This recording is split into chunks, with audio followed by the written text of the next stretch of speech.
Hello bachcho, let's see the question. The question is the frequency of recombination between gene pairs on the same chromosome as a measure of distance between genes was explained by.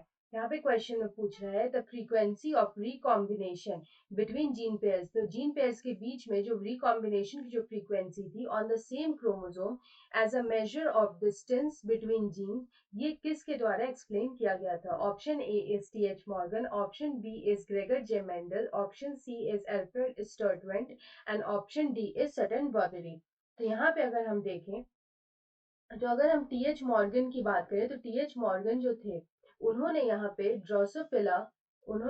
Drosophila मेलानोगैस्टर पे work किया था। He worked on Drosophila melanogaster और उन्होंने यहाँ पे linkage को discover किया था। He discovered and coined the term linkage. यहाँ पे उनके जो स्टूडेंट थे, द स्टूडेंट जो थे उनका नाम था एल्फ्रेड एल्फ्रेड स्टर्टवेंट। जो एल्फ्रेड स्टर्टवेंट थे, इन्होंने यहाँ पे क्या किया था कि he was a student of, यहाँ पे मॉर्गन के स्टूडेंट थे and he used recombination frequency. He used recombination frequency he used recombination frequency as a measure as a measure of as a measure of distance between genes, as a measure of distance between the genes।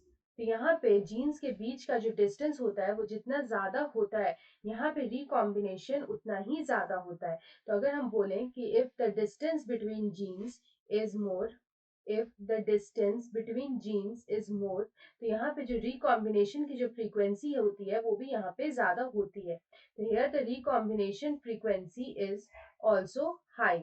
लेकिन अगर यहाँ पे distance अगर कम होता है, if the distance between genes is less, तो यहाँ पे जो लिंकेज होता है वो यहाँ पे ज्यादा होता है और रिकॉम्बिनेशन यहाँ पे बहुत ज्यादा कम होता है। तो हम लोग बोल सकते हैं the distance between genes is directly proportional to recombination frequency. It is directly proportional to recombination frequency and it is inversely proportional to linkage. It is inversely proportional to linkage. तो यहाँ पे अगर हम इस क्वेश्चन का correct answer देखें तो हमारा जो करेक्ट आंसर होगा वो होगा option C, Alfred Sturtevant. So option C is the right answer. Best of luck.